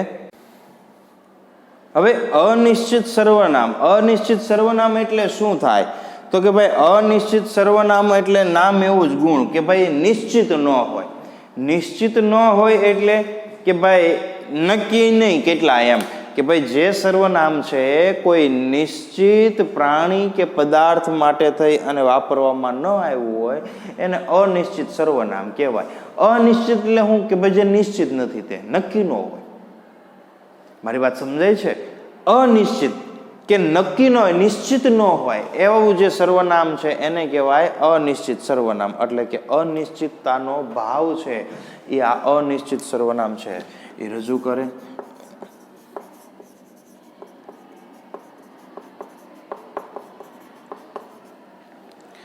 અનિશ્ચિતતા છે એનો ભાવ રજૂ કરે છે. કોણ એનો ભાવ રજૂ કરે છે? તો કે ભાઈ અનિશ્ચિત સર્વનામ. હવે અનિશ્ચિત સર્વનામની અંદર કયા અનિશ્ચિતતાનો ભાવ રજૂ કરે? દાખલા તરીકે કોઈ, કોઈક, કોઈ, કોઈક, કોક. આપણે કોક શબ્દ વાપરીએ પણ ખરેખર આખો શબ્દ આવે કોઈક. બરોબર છે. કોક, કોઈની, કોઈની. બરોબર છે. કંઈક, કશું, કંઈક, કશું. બરોબર છે. કંઈક, કશું. કાંઈ, કેટલા, કાંઈ, કેટલા. ઘણા, બીજા, બધા, દરેક, પ્રત્યેક, અમુક વગેરે બધા અનિશ્ચિત સર્વનામો છે. કે જ્યાં આગળ નિશ્ચિત શબ્દ છે એનો ઉલ્લેખ કરવામાં આવ્યો ન હોય એને કહેવાય અનિશ્ચિત સર્વનામ. સમજાય છે વાત? તો અનિશ્ચિતતાનો ઉલ્લેખ છે એ આની અંદર આપણને કરવામાં આવ્યો છે. તો અનિશ્ચિત સર્વનામ છે એની તરીકે આપણે ઓળખાતા હોય છે. ક્લિયર? ઓકે.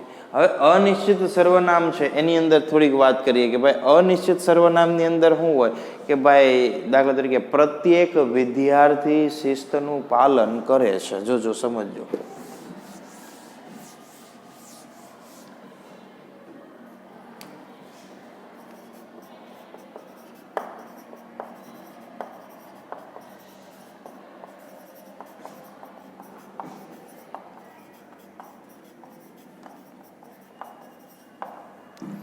હવે પ્રત્યેક વિદ્યાર્થી એટલે દરેક વિદ્યાર્થી એમ એ અર્થની અંદર કહી શકાય.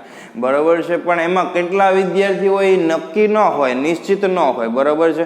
દાખલા તરીકે હું એમ કહું કે ભાઈ અમુક વ્યક્તિ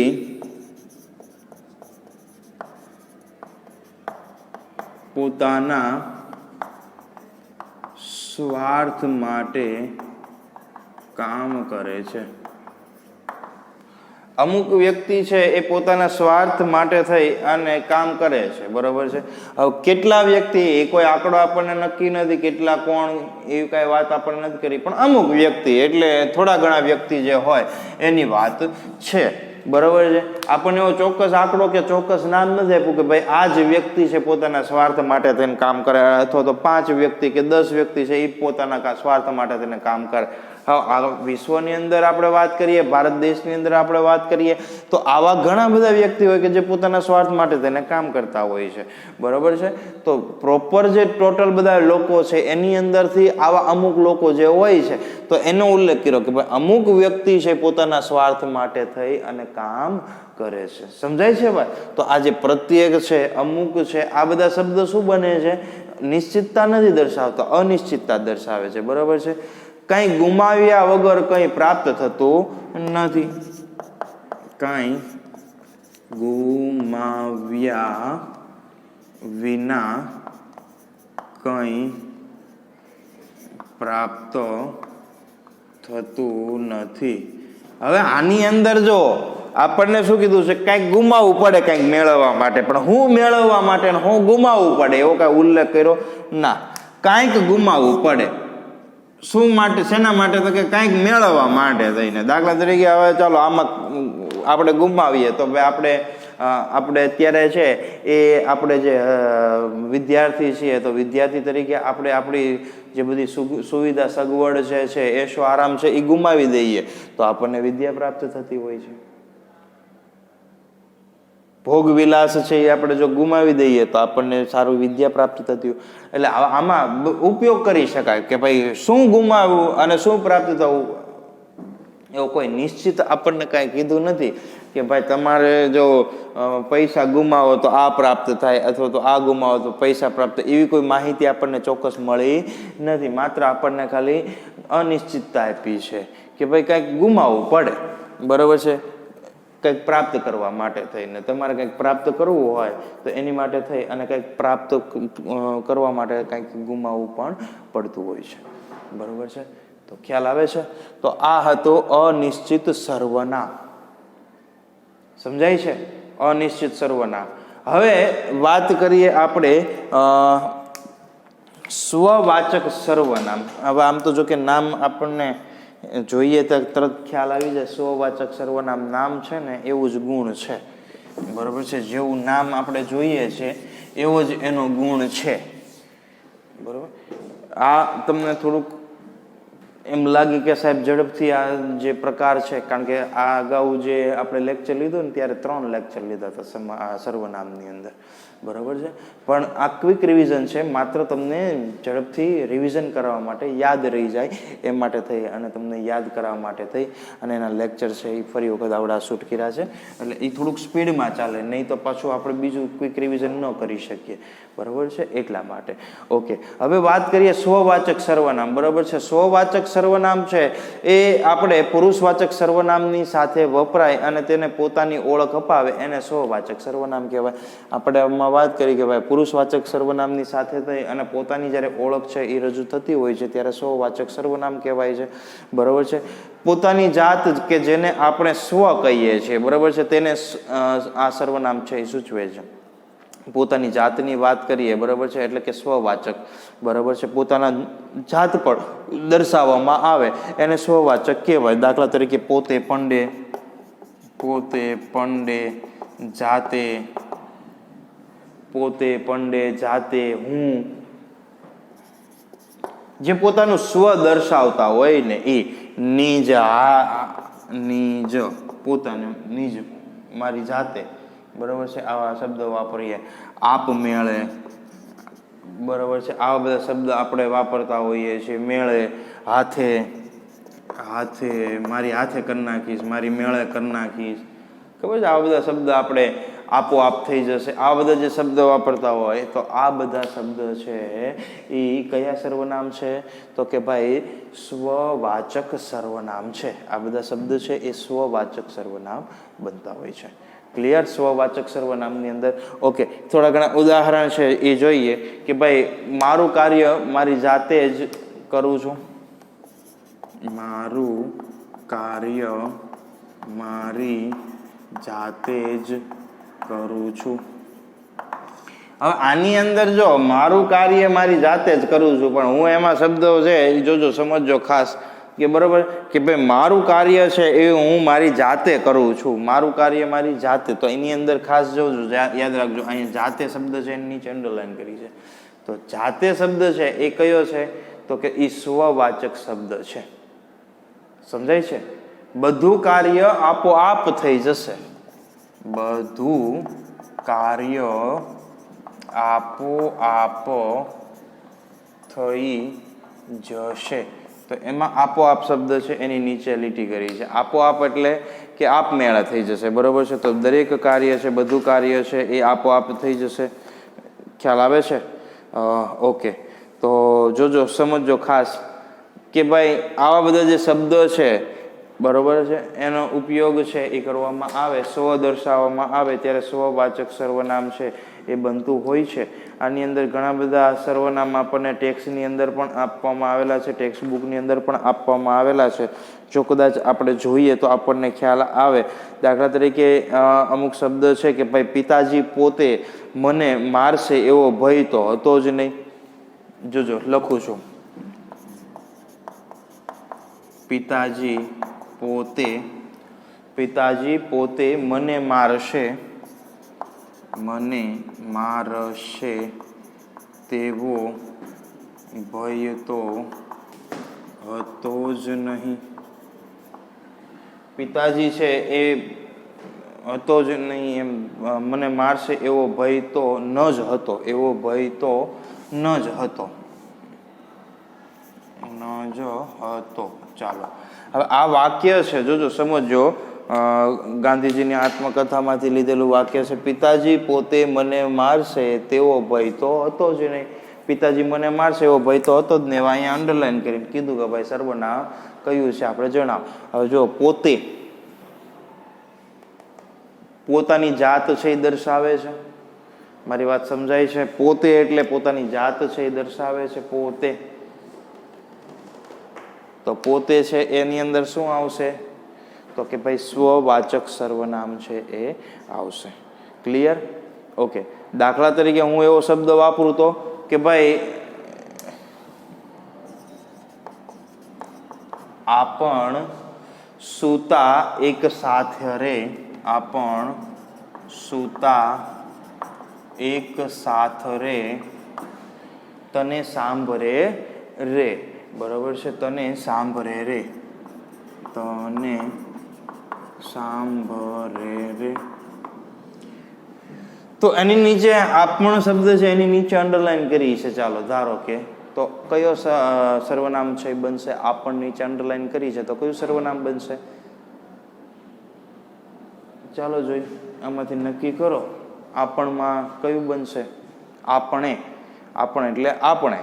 હાલો એ કહી દઉં તમને, બરોબર છે. જેવું આપણે કીધું એટલે તરત જ આપણને પુરુષવાચક સર્વનામ છે એ ખ્યાલ આવી ગયો.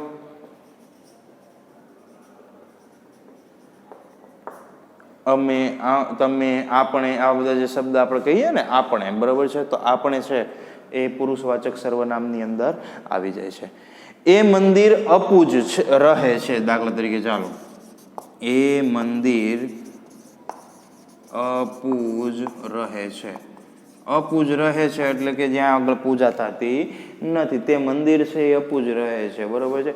હવે અહીંયા આગળ આપણને દર્શાવે છે કે ભાઈ, આપણને ખબર છે કે ભાઈ એ મંદિર છે એ અપૂજ રહે છે. શંકર ભગવાનના મંદિરની ગોપાળ બાપા એકમની પાઠની વાત છે કે એ મંદિર છે એ અપૂજ રહે છે. તો એમાં એ છે એ શું દર્શાવે છે?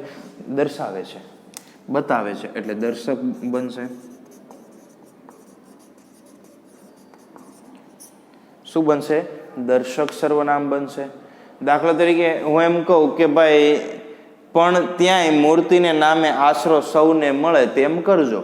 એમાં ત્યાંય શબ્દ છે, બરોબર છે, ત્યાં, તો એ ત્યાં સ્થળ દર્શાવે છે, બરોબર છે, એ દર્શકની અંદર જ આવે. સ્થળ દર્શાવે, સમય દર્શાવે, આ બધું દર્શકની અંદર આવે, બરોબર છે.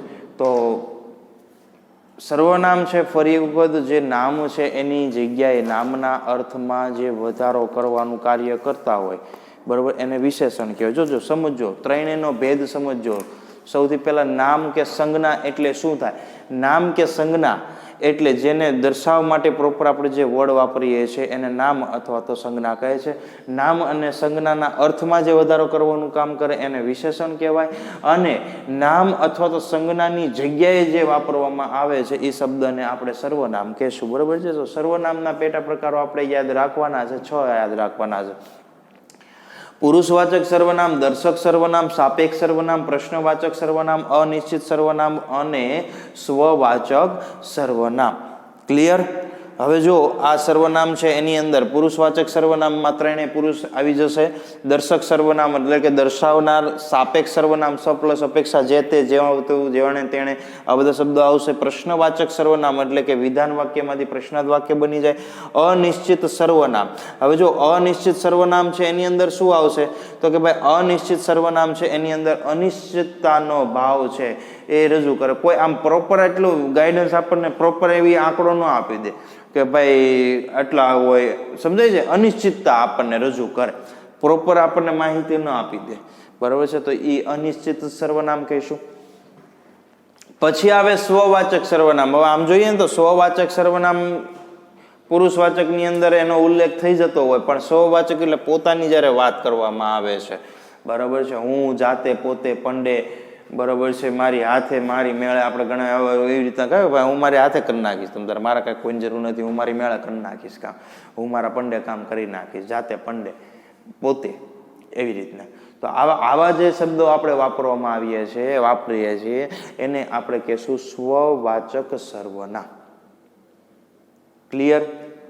ઓકે મિત્રો, ખાસ યાદ રાખજો કે સંજ્ઞા, વિશેષણ અને સર્વનામ, સંજ્ઞા, વિશેષણ અને સર્વનામ, આ ત્રણેય ટોપિક આપણને 10મામાં તો ઉપયોગી હોય, પણ એના જે પેટા પ્રકાર છે એ પેટા પ્રકાર ખાસ યાદ રાખવાના. પેટા પ્રકારના નામ છે એ ખાસ યાદ રાખવાના. સંજ્ઞા છે એના પેટા પ્રકારના નામ શું આવે, વિશેષણ છે એના પેટા પ્રકારના નામ શું આવે, અને સર્વનામ છે એના પેટા પ્રકારના નામ શું આવે છે. કારણ કે આ ત્રણેયના પેટા પ્રકાર છે એ આપણને એકબીજાની સાથે મિક્સ થઈ જાય. કારણ કે અહીંયા વાચક ઘણી વખત આવે, પુરુષવાચક, તો આપણે ઓલું ભાવવાચક સંજ્ઞા એ આમાં આવી જાય, ભાવવાચક, સમજાય છે? આવી રીતના આપણને મિક્સ થઈ જતા હોય છે. ખ્યાલ આવે છે? તો ખાસ એ તકેદારી આપણે લેવાની રહેશે કે ભાઈ એના નામ છે લખી લેવાના અલગ એક પેજની અંદર. ભાઈ સંજ્ઞા એટલે શું, વિશેષણ એટલે શું, સર્વનામ એટલે શું. પછી સંજ્ઞાના પ્રકાર, વિશેષણના પ્રકાર અને સર્વનામના પ્રકાર, એના નામ આપણે લખી અને ક્યાંક આપણે જ્યાં રીડિંગ કરતા હોય, રીડિંગ ડેસ્ક ઉપર આપણે મૂકી દેતા હોઈએ, તો જ્યારે પણ આપણી નજર પડે એટલે આપણને એના પ્રકાર ખ્યાલ આવે, નજરે ચડે કે ભાઈ ના આ પ્રકાર આના છે. સૌથી વધારે જોજો, યાદ રાખવા જેવી વસ્તુ છે, સૌથી વધારે તકલીફ છે ને એના પેટા પ્રકારમાં જ પડે છે. કારણ કે એના પેટા પ્રકાર એકબીજાની સાથે મિક્સ થઈ જાય છે એટલા માટે, બરોબર છે. તો મેં કીધું એમ એના પેટા પ્રકાર છે એ આપણે કંઠસ્થ કરવાનો પ્રયત્ન કરશું, બરોબર છે. તો મિત્રો ફરી પાછા આપણે અલગ ટોપિક લઈ, વ્યાકરણનો અલગ વિષય, અલગ ટોપિક સાથે આપણે ફરી પાછા એકઠા થશું, બરોબર છે. તો અહીં સુધી રાખીએ છીએ. નેક્સ્ટ પીરિયડની અંદર પાછા આપણે ફરી મળશું. અસ્તુ. જય હિન્દ, જય ભારત.